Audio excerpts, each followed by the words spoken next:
تفہیم القرآن سید ابوالعلا مودودی سورہ حم میم السجدہ آیات 37 تا 46۔ اعوذ باللہ من الشیطان الرجیم بسم اللہ الرحمن الرحیم۔ اب روئے سخن عوام الناس کی طرف مڑ رہا ہے اور چند فقرے ان کو حقیقت سمجھانے کے لیے ارشاد ہو رہے ہیں۔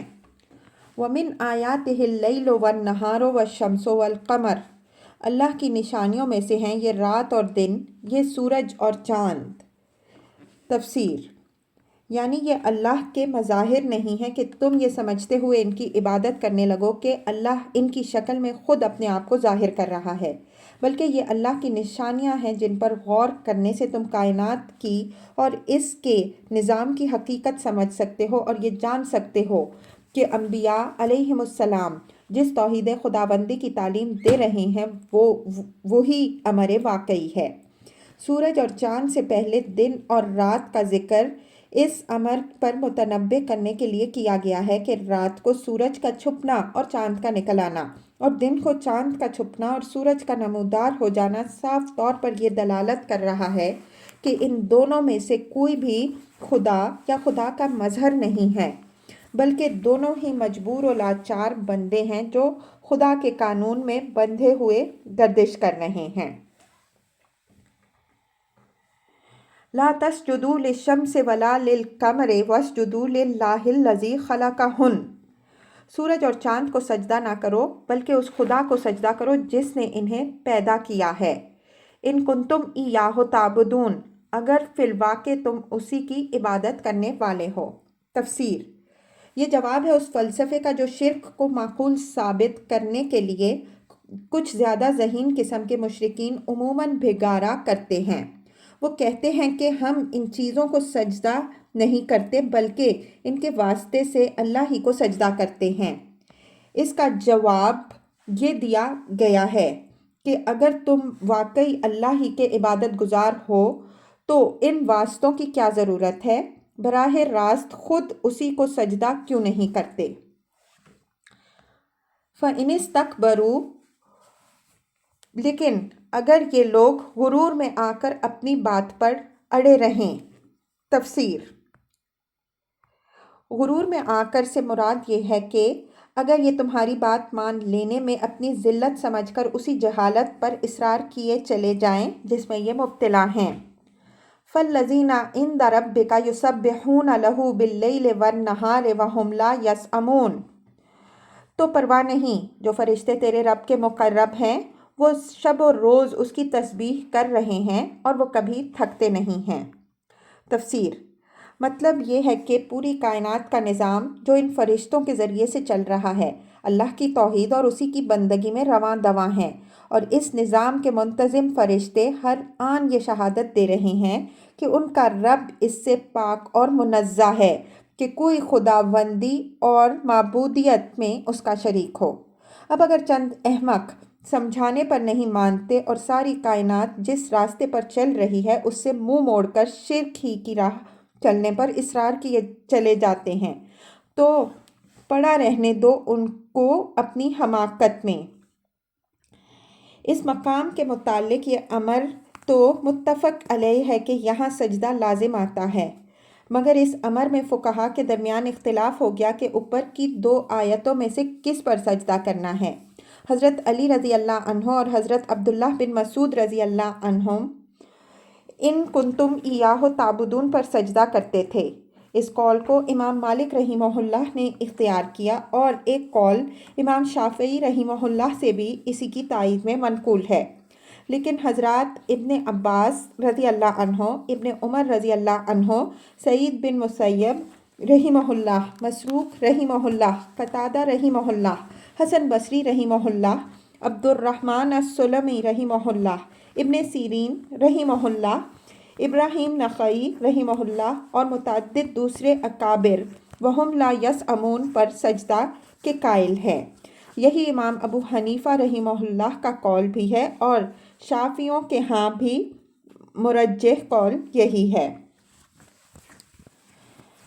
وَمِنْ آیَاتِهِ أَنَّكَ تَرَى الْأَرْضَ خَاشِعَةً، اور اللہ کی نشانیوں میں سے ایک یہ ہے کہ تم دیکھتے ہو زمین سونی پڑی ہوئی ہے۔ فَإِذَا أَنزَلْنَا عَلَيْهَا الْمَاءَ اهْتَزَّتْ وَرَبَتْ، پھر جو ہی کہ ہم نے اس پر پانی برسایا، یکا یک وہ پھبک اٹھتی ہے اور پھول جاتی ہے۔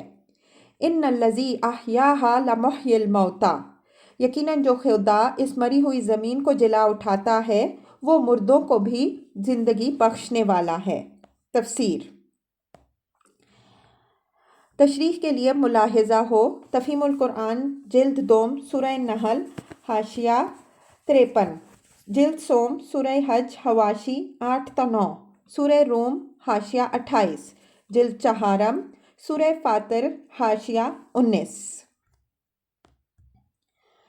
انہ علی کل شیء قدیر، یقیناً وہ ہر چیز پر قدرت رکھتا ہے۔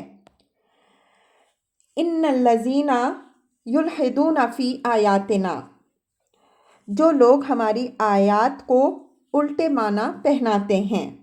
تفسیر۔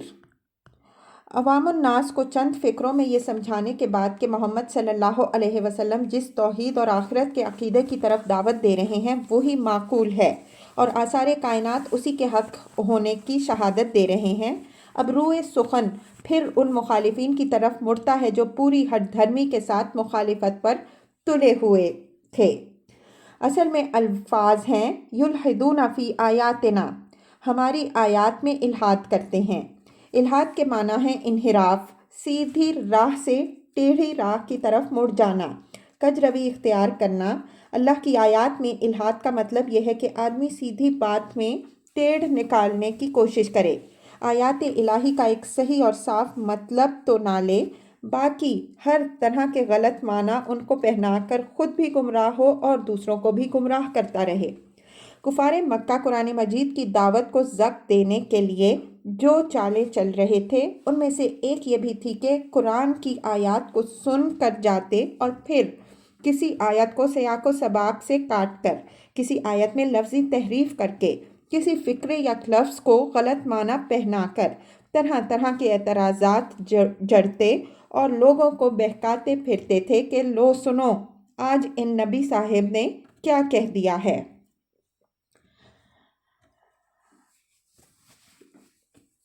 لا یخفون علینا، وہ ہم سے کچھ چھپے ہوئے نہیں ہیں۔ تفسیر۔ ان الفاظ میں ایک سخت دھمکی مضمر ہے۔ حاکم ذی اقتدار کا یہ کہنا کہ فلاں شخص جو حرکتیں کر رہا ہے وہ مجھ سے چھپی ہوئی نہیں ہیں، آپ سے آپ یہ معنی اپنے اندر رکھتا ہے کہ وہ بچ کر نہیں جا سکتا۔ افمن یلقی فی النار خیر ام من یأتی آمنا یوم القیامہ، خود ہی سوچ لو کہ آیا وہ شخص بہتر ہے جو آگ میں جھونکا جانے والا ہو یا وہ جو قیامت کے روز امن کی حالت میں حاضر ہوگا۔